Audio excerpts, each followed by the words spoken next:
Hi, my name is Piotr and welcome to my presentation on alternative approach to cybersecurity policies. In this presentation, you're going to learn about my story, about these policies, my challenges with managing, implementing and auditing those policies in various companies. What you're going to learn from this presentation is some high-level information what a typical policy management process does look like today. You're going to see some typical and frequent challenges that happen to many organizations, and then I'm going to show you how this process could be improved. So as step one, you're going to learn what would be required to improve the process, and as step two, you're going to learn how to use modern digital tools to specifically wrap the process in some automations that will help you with avoiding human error. In the end, I will summarize the content for you to show you both pros and cons of the process so you can learn really well if this solution would fit your business. Before we get to the presentation, let me share some info about me. So, I have about 12 years of experience in software engineering and about 7 or more years of experience in privacy and security space. Throughout my career, I held various roles such as data protection officer, senior software engineer, and also security-oriented roles. To add more to that, I had a chance to work both with smaller companies and large multinational companies, which gave me a lot of perspectives on privacy and security. I'm also a PhD candidate and I'm focused on privacy by design, and therefore I really focus on privacy and security engineering through the mixture of software engineering and legal knowledge. And also, I run a business called appsecure.com where I support various companies with their privacy and security challenges. You can contact me by using, for example, LinkedIn, and you can go to LinkedIn mobile app to scan my QR code. And let's get to the presentation. In my work experience, I've seen a lot of challenges related to policy management, and today we're going to explore them. So, within my work, in this presentation, you're going to see my perspectives as a data protection officer, as an auditor, and also as an employee, how these policies were managed by various companies. I will also try to show you different scenarios that I faced within my work experience where policies brought some challenges to the organizations. And I'm going to put them into typical policy lifecycle process.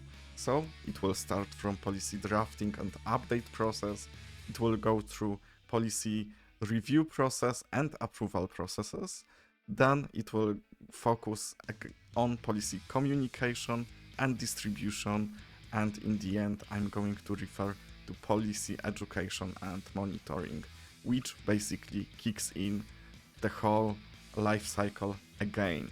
So I hope that you will be interested to see those different perspectives that I had on the policies which brought a lot of pain to various employees in different organizations.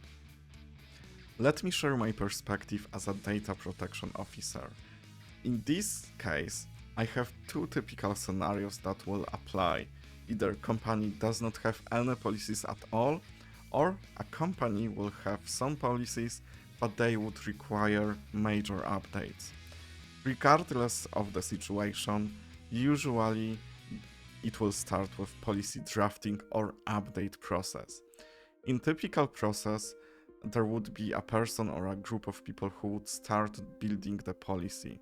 Those policies would be shared across other employees. So they will be shared to legal, IT teams, security, engineering, or HR teams for their input, their content that they can provide to this process.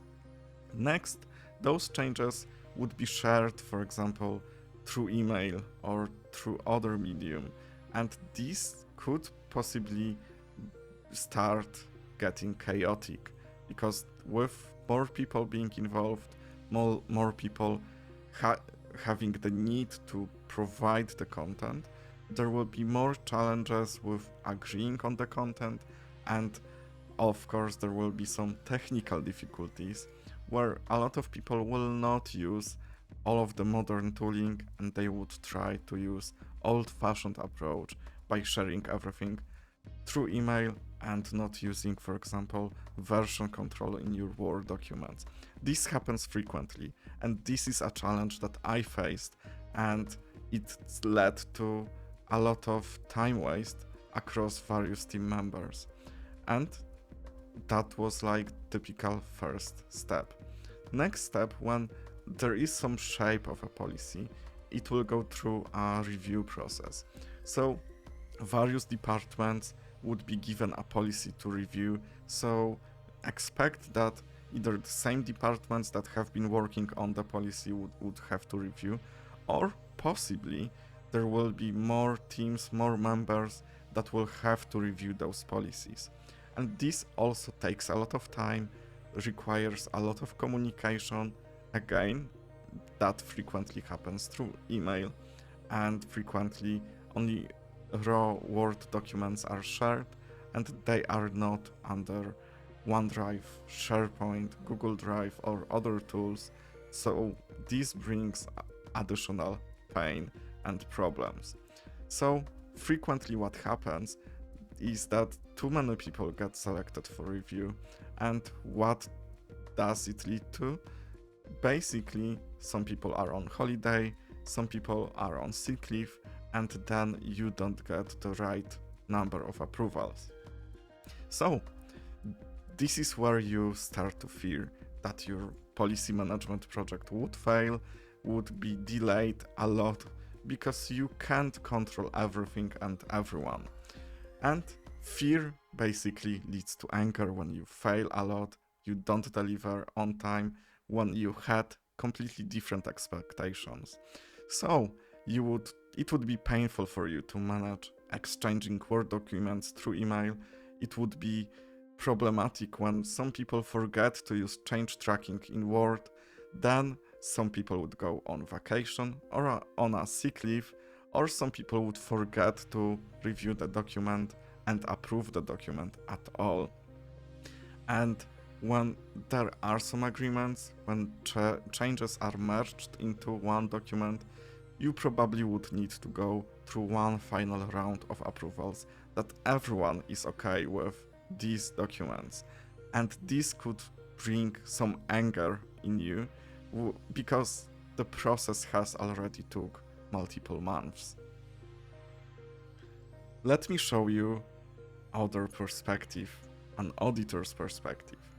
In this part of the presentation, I'm going to show you another scenario where company does have all policies that they need, and these policies are completely valid, but they were approved in an incorrect way, or they were signed by unauthorized personnel. So in this part of the process where policies need to be approved, frequently a challenge is when too many people need to approve a single document, when you need to get all of the approvals to ensure that this document may come into force in your organization. It could lead to a situation where you would lose more and more time to get in compliance with that requirement. However, there's other side of risks and potential non-compliance that you may face. This means specifically that in some cases there is lack of signing authority to approve some specific policies. Imagine that you receive a Word document from HR person. This is a company-wide email that says this is your new security or privacy policy at the organization. But you can't really verify as an employee, has this document been signed off correctly? Is it an actual policy, or was this made because someone made a prank about new policy and no one has ever noticed that it was a joke from some employee? I don't believe that it will happen on a regular basis in typical organizations, but you never know what could be the intention of some people. So what you need to remember about and what you need to pay attention to is to be in compliance with the regulations and with the legal requirements around signing specific documents in your organization. So basically, like in previous scenario where we needed to focus on building a policy, getting that specific policy to be reviewed and pre-approved by other personnel, which frequently led to various challenges, and that led to your personal fear, which converted later into anger. If you're in the middle of that, when you've put a lot of work and effort to get to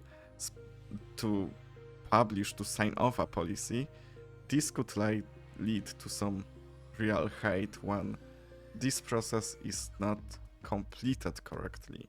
So what is the risk within the process is that sometimes executives, before they sign off a policy, they could propose some additional ideas and requirements to expand provided policies, which leads to another round of reviews, changes that would be required.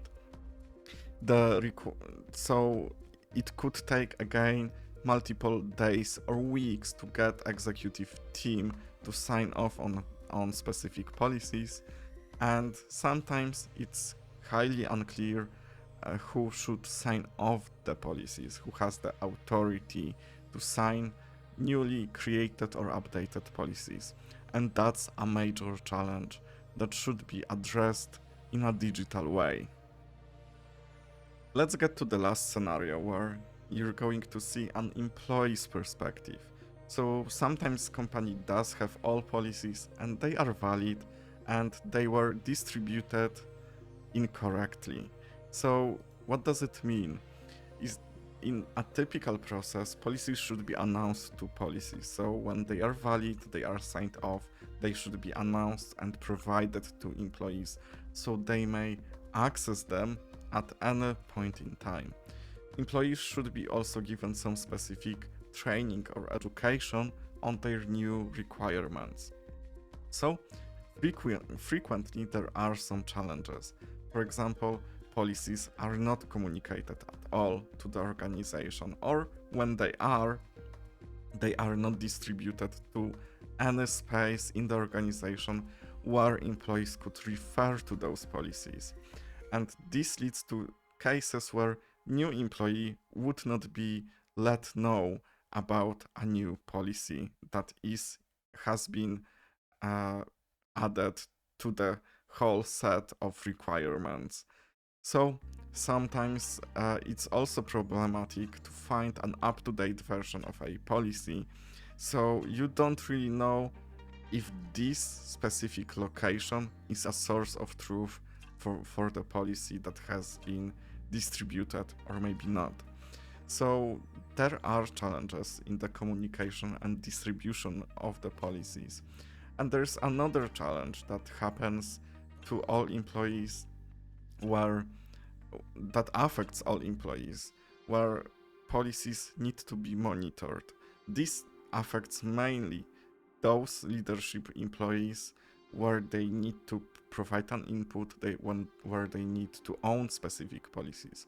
However, they are frequently forgotten and they are not reviewed on a regular basis, or they are not updated on a regular basis, which potentially could also lead to non-compliance in your organization. In the worst case scenario, for example, for SOC 2 Type 2 audits, this could lead to some major points where your company would be struggling with. And whenever you would complete the process correctly, have the policies signed, and you would see that the policies are not accessible, are not really covering the whole scope of employees who could access them, then it leads to bigger and bigger suffering in the organization, that some processes do not work at all. And you may really hate your job when you face all of those issues in a specific period of time. And there's also last step, policy education and awareness. I'm not going to dig deeply on this process because that's unrelated to this presentation. However, in policy education and awareness, employees typically are given mandatory training on their new policies, if they are. However, how do you ensure that your employees have familiarized with the policies, and how do you ensure that they are going to follow them? Some digital processes could help you, but if you could share some info, even send me a message on LinkedIn, I would highly appreciate that. In this part of the presentation, you're going to learn how you could remove human error from the policy management process. And you need to implement several steps to get it done. But those are not too hard to implement. But we're going to get into that a bit later. So my recommendation is to provide centralized repository for your policies. That's your first step, where you're going to hold and store all the policies that you have, you're going to work on, and that are those which are signed off and approved. And those policies should be stored under version control system. So it will help you also add on top of that predefined change management process and approval process. And when you have all of those steps covered, you can also add automation to those policy management processes. With automation, you can distribute those policies into specific locations, and you can do some cool stuff that not too many companies have in place. So what would be the benefits?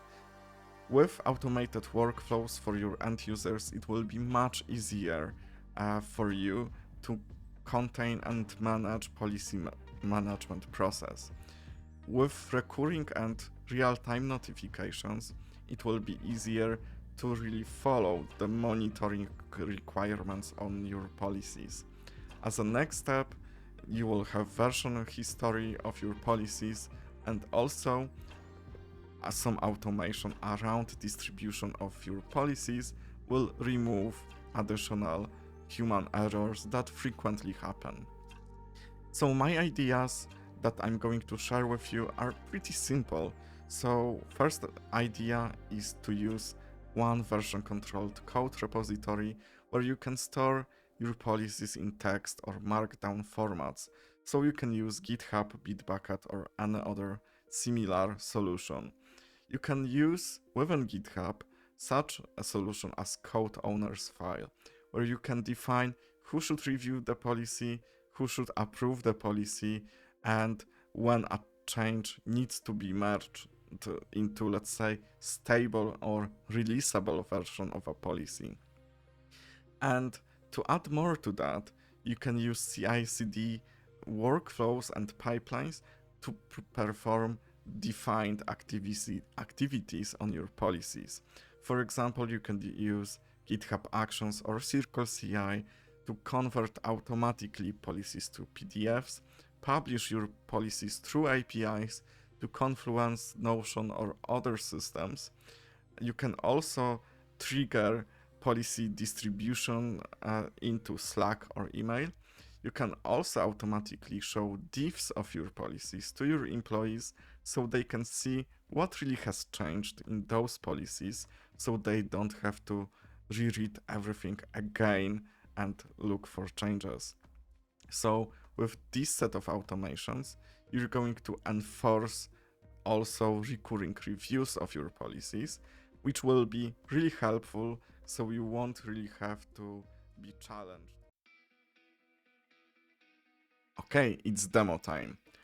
What I'm going to show you in this section is the high-level information on how the process would work.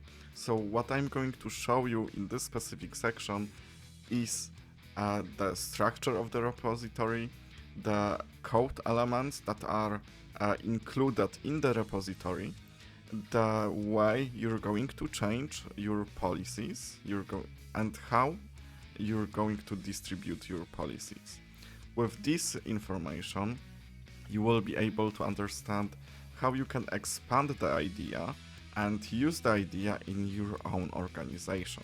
It's not a complete solution, it's only a demo which shows the potential of this solution in real life scenario. Okay, let's get started with repository overview. On the high level, you're going to see the following folders. .github, it will refer to GitHub Actions workflows. So there you will store your YAML files that will contain all the workflows, all the steps required, for example, to publish your policies, to convert your policies, to distribute your policies. So this would be really handy for your process. So next one will be .idea. It's irrelevant to this presentation. It's only PyCharm configuration files. The policies folder will contain all your policies like clean desk policy, security policy, or any other policies that you will have and manage, and they will be published to your employees. Next one would be the scripts folder that will contain all the policy related scripts. So with those you can convert them into PDFs, you can generate diff files that will be also published as part of your policy package. You can publish your policies to Notion, Confluence, and then you can also notify your employees, for example through Slack or through email, that new series of policies have been published in your organization. I'm not going to get into the details of the code that was created, as I will share the code in a separate blog post, and also I will create a series of videos that will contain a complete solution for the policy management. So this will make it really helpful for you, hopefully, to implement such process in your organization. So in this video, you're going to see the concept of the solution. Next one is .gitignore file. It's a common file that will contain all the paths or files that will be ignored within your repository, so they won't get committed into your repository. Next one is code owners. This is specific to managing your pull requests, so you can define specific teams that would become the owners of specific files, so they would have to review some changes when they happen. Next one is README. It will contain high-level documentation, high-level info on how to get started with the usage of this repository. And last one is requirements file that contains all the requirements for Python packages. So let's get to the pull requests. So the typical workflow for modifying your policies would be a typical workflow as you would change your code. So you would make changes, create a pull request, and then with a pull request you would have it reviewed, and as a last step your pull request would be merged into preview or public branch, which will be used respectively either to preview or distribute your policies. In this pull request we are changing a series of files. So for example the code owners file You can see specific teams that would own the file, that would own specific paths or files in the repository. There's a simple typo fix for the README file, and also there's a new policy that will be introduced with this specific change.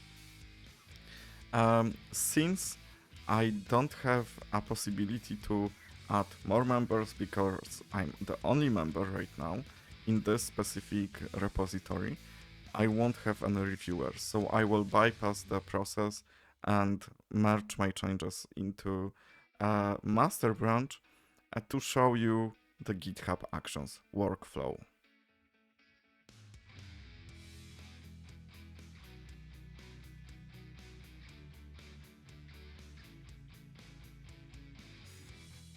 Let's get started with GitHub Actions.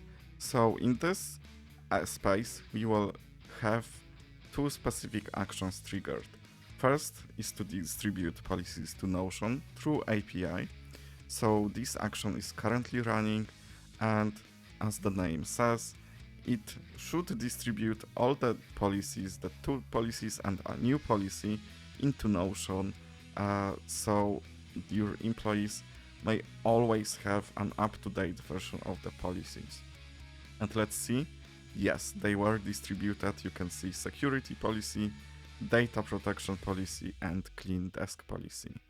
Of course, it would require more optimization, more changes to adapt this script to your workflows, your compliance requirements, such as date management, additional version control, such as in-file version control, so you could see some changes that were included on a specific date. Let's get to PDF conversion. As you can see, it's still running, so possibly various dependencies are being installed, and yes, that's correct. You can see that Pandoc was installed for converting files into different formats, and then its dependencies are being installed, so you can see later that those dependencies will be required to convert them into PDFs. Okay, we're almost at the end of the process, so you can see that policies were converted into PDFs, and then they were pushed into artifacts. So let's see if we have them. Yes, a new artifact file was produced during the runtime of this workflow. So you can see that you can really extend your changes, you can extend your process of building artifacts, so you can get a series of documents easily without any additional manual intervention from your side. So that's pretty handy. So let's summarize the presentation. What you have learned is that there's always a different way to do stuff. So when you see that there's a traditional process that has been done manually for years across different companies, there's always hope to use a different approach, to try the different approach in your organization that would solve a lot of issues that lead to frustration, lead to pain, lead to anger, and you don't want to live in that way. In my opinion, there's a good opportunity to experiment in your business with that kind of a process. But you have to remember that each solution has its good and bad sides. So for example, to explain clearly what could be problematic in some cases with this model is that in some cases this would become another tool to maintain. This could become problematic for non-technical people. This could add some additional costs to your typical operations because you would normally have to add additional teams or people to your Git workflows. Then it may not fit every business in the world, because there could be a business that would have so many detailed requirements on the approvals that it would not be, or it would be much harder to implement. However, there's always space to try. On the other side, there's a lot of benefits coming from this solution. It's a fully centralized solution. It adds full version control over your policies. It adds a lot of automation so you can avoid various errors which are problematic in the whole process. Then it will add more precision to your compliance process so you can see what has changed and at what time in what scope, which is not common in typical organizations. Then it will cover a lot of businesses and their business models, so pretty much you can expect that it will work for your business. So, to summarize, you have learned that it's worth trying different processes in a different way. There's always a way to digitize. I would like to thank you for watching the presentation. If you would like to see more videos in the future, please subscribe to my channel, Digital by Design 1 at YouTube, or connect with me through LinkedIn or even through my website appsecure.com. Thank you for watching. Have a nice day.